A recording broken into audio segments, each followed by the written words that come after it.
स्वागत है आपका हमारे channel true crime story Hindi में। दर्शकों, हम यहाँ पर रोज क्राइम की सच्ची घटना लेकर आते हैं। आप पहली बार हमारे चैनल पर आए हैं तो कृपया चैनल को सब्सक्राइब जरूर करें। चलिए शुरू करते हैं आज की सच्ची घटना। रिमझिम चतुर्वेदी पटना के जाने माने दंत चिकित्सक विश्वजीत चतुर्वेदी की पत्नी थी। धनाढ्य और उच्च शिक्षित होते हुए भी वो तंत्र विद्या का धंधा करती थी। डॉक्टर विश्वजीत चतुर्वेदी के चेहरे पर परेशानियों की लकीरें साफ झलक रही थीं।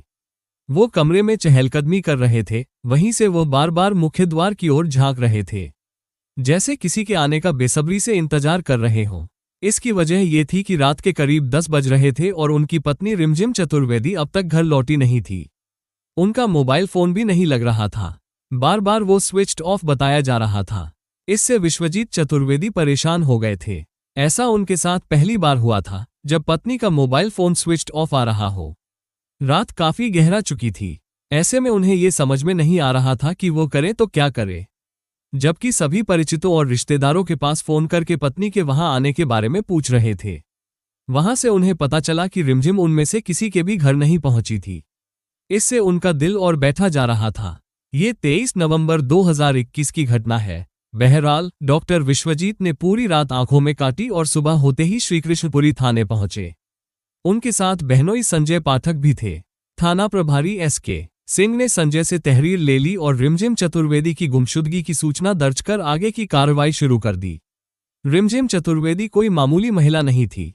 वो पटना के जाने माने डेंटिस्ट विश्वजीत चतुर्वेदी की पत्नी थी, यानी मामला हाई प्रोफाइल था। ये बात 24 नवंबर 2021 की है। खैर, उसी दिन पटना के ही नौबतपुर थाने के डिहरा शेखपुरा गांव स्थित पुनपुन सुरक्षा बांध के किनारे सुनसान इलाके में एक खूबसूरत युवती की लाश मिली। किसी ने गोली मारकर उसकी हत्या कर दी थी। शक्लो-सूरत और पहनावे से वो किसी अच्छे भले घर की लग रही थी। लाश मिलने की सूचना मिलते ही थाना प्रभारी दीपक सम्राट टीम के साथ घटनास्थल पर पहुंच गए और कार्रवाई में जुट गए। उन्होंने लाश की बारीकी से जांच की तो देखा हत्यारों ने युवती के मुंह में गोली मारकर हत्या की थी। युवती का सिर खून में तरबतर था। पहनावे से वो अच्छे भले घर की लग रही थी। पैरों में उसके हाई हील वाली सफेद रंग की कीमती सैंडल थी। दाहिनी जांघ के पास आसमानी रंग का मास्क गिरा हुआ था। जांच पड़ताल करने पर मौके से एक फायशुदा खोखा बरामद हुआ।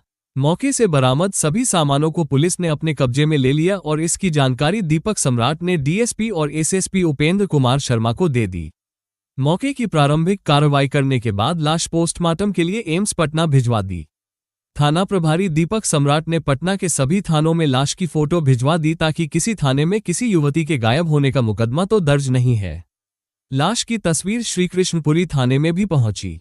फोटो देखकर थाना प्रभारी एसके सिंह चौंक गए। वो तस्वीर गुमशुदा रिमझिम चतुर्वेदी से काफी हद तक मेल खा रही थी। फौरन उन्होंने फोन करके वादी संजय पाठक को थाने बुलवाया। उनके साथ उनकी पत्नी श्वेता पाठक भी थाने पहुंची। थाना प्रभारी एसके सिंह ने मोबाइल में आए वो तस्वीर उन्हें दिखाई जो नौबतपुर थाना पुलिस ने उन्हें भेजी थी। खून में सने फोटो को देखते ही नंद श्वेता पाठक पहचान गई। लाश उनकी भाभी रिमझिम चतुर्वेदी की थी।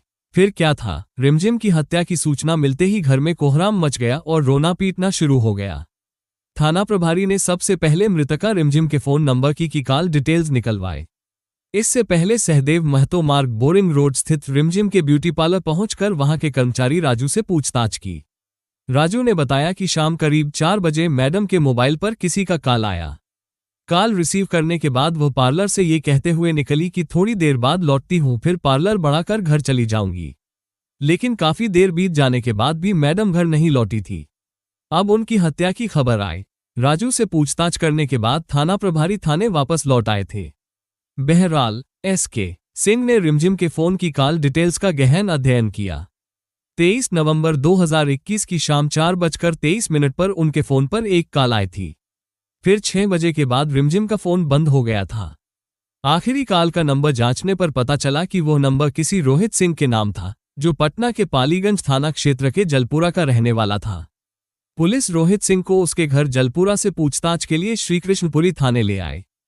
थाने लाकर थाना प्रभारी एसके सिंह ने उससे कड़ाई से घंटों तक पूछताछ की।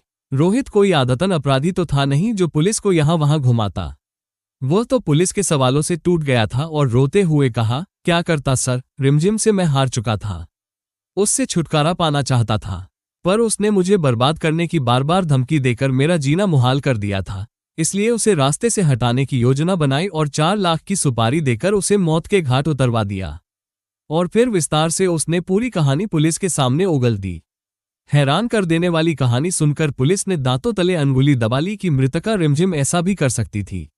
रोहित की निशानदेही पर पुलिस ने रिमझिम चतुर्वेदी हत्याकांड में शामिल 5 और आरोपियों कमल शर्मा, सूरज कुमार, पवन कुमार, रंजीत और राहुल यादव को गिरफ्तार कर लिया। इन सभी में राहुल यादव और रंजीत शार्पशूटर थे। सभी आरोपियों ने अपने अपने जुर्म कबूल कर लिए थे। हत्या में रोहित सिंह का नाम सामने आते ही मृतका के घरवाले हैरान रह गए थे, क्योंकि रोहित सिंह रिमझिम का मुंहबोला भाई था।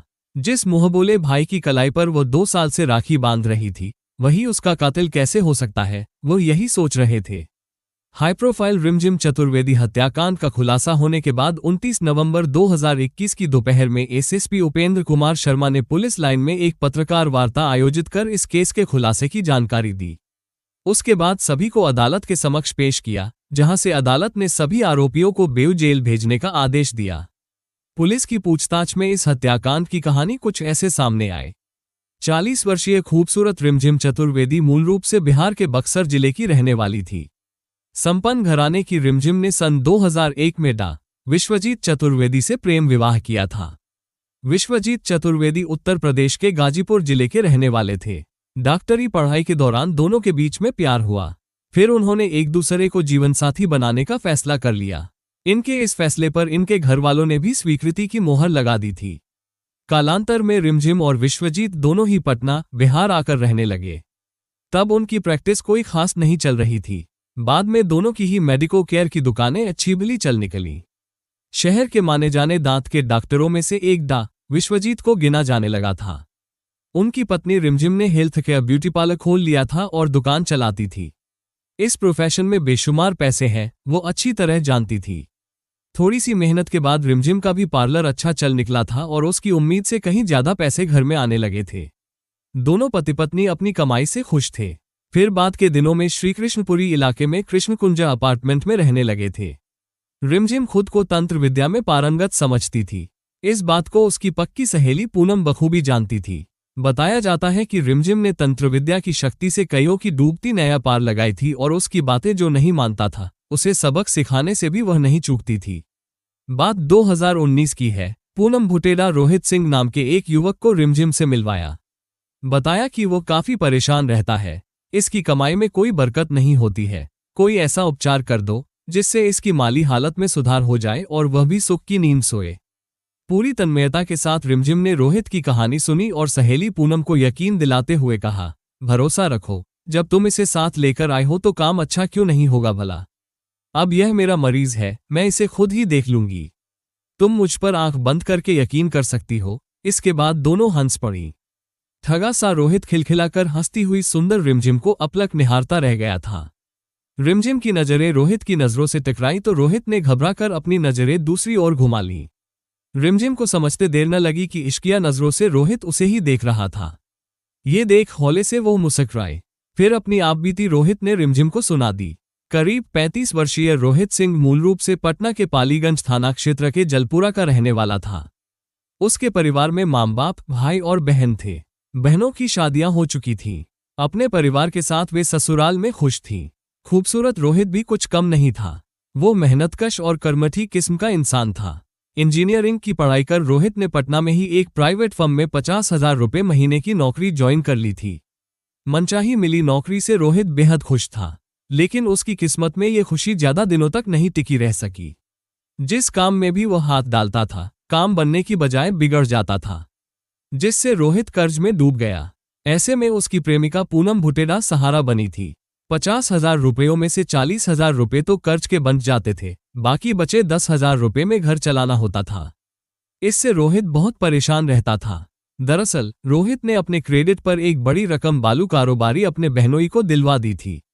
बहनोई का कारोबार रफ्तार भी नहीं पकड़ पाया था कि एक सड़क हादसे में उनकी मौत हो गई। बहनोई की मौत से रोहित बुरी तरह टूट गया। इस चिंता में वो डूब गया था कि इतनी बड़ी रकम आखिर वो कहां से भरेगा। बताया जाता है कि रिमझिम तंत्र साधना के लिए एक कब्रिस्तान में जाकर अपनी कलाई काटकर खून भी चढ़ाती थी। इस बात को उसकी सहेली पूनम जानती थी, तभी तो वह अपने प्रेमी रोहित को उसके पास लेकर आई थी। रिमझिम ने रोहित की परेशानियों को सुनकर उसे चांदी का कड़ा दाहिनी कलाई में धारण करने का मशविरा दिया। साथ ही 4 अलग अलग रंगों की शर्ट भी पहनने की सलाह दी। रोहित ने रिमझिम के कहे अनुसार काम किया। पहले दाहिनी कलाई में चांदी का कड़ा धारण किया और फिर चारों शर्ट को बारी बारी से पहना। कल तक परेशान रहने वाले रोहित के चेहरे पर कुछ ही दिनों में खुशियां झलकने लगी। रिमझिम के टोटके और तंत्र मंत्र ने अपना असर दिखाया। उस दिन से रिमझिम के प्रति रोहित की आस्था बढ़ गई और दोनों के बीच में मधुर संबंध बन गए थे। भले ही रोहित और रिमझिम के बीच में मधुर संबंध बन गए थे, लेकिन पैसों के मामले में रिमझिम किसी से समझौता करने वाली नहीं थी। रोहित से पूजा पाठ के नाम पर वो कभी 10,000 तो कभी 20,000 तो कभी 40,000 रुपये मांगती रहती थी, जबकि रोहित की माली हालत पहले से ही खराब थी। रिमझिम द्वारा आए दिन रुपये मांगने से वो परेशान रहने लगा था। उसकी समझ में नहीं आ रहा था कि वो रुपये कहाँ से लाए। रुपयों की मांग से रोहित और रिमझिम के रिश्तों में खटास आने लगी। रोहित अब रिमझिम से हमेशा हमेशा के लिए छुटकारा पाना चाहता था, इसलिए वो चुपके से उससे अलग हो गया। लेकिन रिमझिम भी कम शातिर नहीं थी। वो रोहित को इतनी आसानी से अपनी गिरफ्त से जाने नहीं देना चाहती थी। रिमझिम ने उसे धमकाया। उसके देवर की हाल ही में मौत हो गई थी। रिमझिम ने रोहित को बताया कि देवर ने उसकी बात नहीं मानी थी तो उसने उसे दुनिया से ही रुखसत कर दिया। तुम भी गंभीर परिणाम भुगतने के लिए तैयार हो जाओ। रिमझिम की बात सुनकर रोहित बुरी तरह डर गया। रोहित रिमझिम और उसके काले जादू से छुटकारा पाना चाहता था, पर कैसे? रोहित डिप्रेशन में रहने लगा था। घटना से कई दिनों पहले की बात है। रोहित चाय की दुकान पर बैठा कुछ सोच रहा था। तभी वहां उसके दोस्त कमल शर्मा, सूरज कुमार और पवन आ गए। तीनों को अपने पास देखकर रोहित चौंका। फिर कुछ देर तक वे आपस में गप्पे हाँकने लगे थे, लेकिन रोहित के चेहरे पर वह चमक नहीं थी जो पहले हुआ करती थी। कमल शर्मा दोस्त रोहित को देखकर भांप गया था कि जरूर कोई न कोई बात है। फिर उसने उसकी परेशानियों के बारे में पूछा। परेशान रोहित ने आखिर आपबीती दोस्तों से बता दी। सचमुच मामला काफी गंभीर था और जीवन से जुड़ा था। फिर क्या था? उसी समय रिमझिम का काम तमाम करने का फैसला उन सभी ने ले लिया। इसके लिए कमल शर्मा ने 2 शूटरों रंजीत कुमार और राहुल यादव को 4 लाख की सुपारी देकर तैयार कर लिया। रिमझिम की हत्या की सुपारी का पैसा खुद रोहित ने रिमझिम से जमीन खरीदने के बहाने धोखे से लिया था और उसी पैसे से उसी की सुपारी दे डाली थी। योजना के अनुसार 23 नवंबर 2021 की शाम 4:23 पर रोहित ने रिमझिम को फोन करके पूछा कि वो कहाँ है। इस पर रिमझिम ने बताया कि पार्लर में है। राहुल ने कहा, एक जमीन देख रखी है, वहां चल करके देखना कि बिजनेस के लिए अच्छी होगी या नहीं। आप भी साथ चलती तो मेरा काम बन जाता। रोहित ने अपनी बात कुछ इस अंदाज में कही कि रिमझिम चाहकर भी मना नहीं कर सकी और साथ चलने के लिए हामी भर दी। यही रोहित चाहता भी था। उसके जाल में रिमझिम फंस चुकी थी। उसे क्या पता था कि मौत उसका इंतजार कर रही है। ब्यूटी पार्लर से निकली रिमझिम फिर कभी लौटकर नहीं आए। इधर रिमझिम के हाँ करते ही रोहित के चेहरे पर कुटिल मुस्कान तैर गई। उसने यह बात दोस्तों को बता दी और योजना पर अमल करने के लिए तैयार हो जाने के लिए कह दिया। योजना के मुताबिक रिमझिम को उसके पार्लर से लाने के लिए कमल शर्मा को कार लेकर उसके पास भेजा और दोनों शूटरों रंजीत और राहुल यादव को नौबतपुर थाने के सुनसान पुनपुन सुरक्षा बांध भेज दिया था। घंटे भर बाद कमल शर्मा रिमझिम को साथ लेकर पुनपुन सुरक्षा बांध के पास पहुंचा, जहां रोहित और उसके 2 दोस्त सूरज व पवन बेसब्री से उसका इंतजार कर रहे थे। उसे देखकर चारों चौंकने हो गए।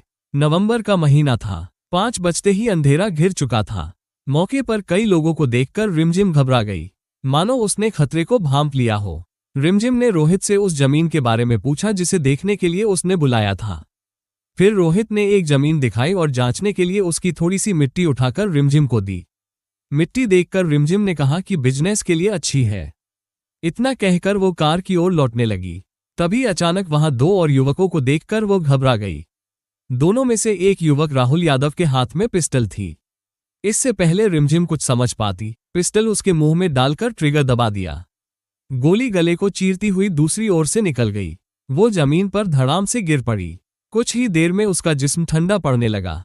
रिमझिम मर चुकी थी। शूटर रंजीत और राहुल यादव उसी बाइक पर सवार होकर फरार हो गए जिससे आए थे, जबकि रोहित सिंह, कमल शर्मा, सूरज कुमार और पवन कमल के कार में सवार होकर भाग निकले। आखिर पुलिस ने रिमझिम चतुर्वेदी के कातिलों को गिरफ्तार कर उन्हें जेल की सलाखों के पीछे पहुंचा दिया। लेकिन मृतका की नंद डॉक्टर श्वेता पाठक ने आरोपियों के तंत्र मंत्र और काला जादू वाले कथन को सिरे से नकार दिया। उसने कहा कि पूनम ने रिमझिम से 35,30,000 रुपए का कर्ज ले लिया था तो वहीं रोहित ने 30,90,000 रुपए उधार लिए थे। इसके अलावा अन्य आरोपियों ने भी उससे कर्ज ले रखा था। श्वेता पाठक ने कहा कि इन लोगों ने रिमझिम से लगभग 83 लाख रुपए कर्ज ले रखा था।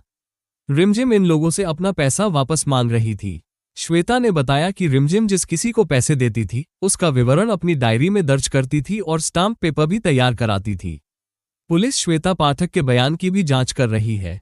इस पर पुलिस का कहना है कि श्वेता पाठक ने पुलिस को एक स्टाम्प पेपर की फोटोकॉपी दी थी जिस पर पूनम भुटेडा को 5 लाख रुपए दिए जाने की बात लिखी थी, लेकिन उस पर रिमझिम के दस्तखत नहीं थे। कथा लिखे जाने तक पुलिस श्वेता पाठक के बयानों की जांच कर रही थी। मिलते हैं दर्शकों एक और सच्ची कहानी लेकर, तब तक अपना ख्याल रखें और जुर्म के खिलाफ लड़ने की इस मुहिम में हमारा साथ देने के लिए कृपया चैनल को सब्सक्राइब और वीडियो को लाइक जरूर करें। जय हिंद।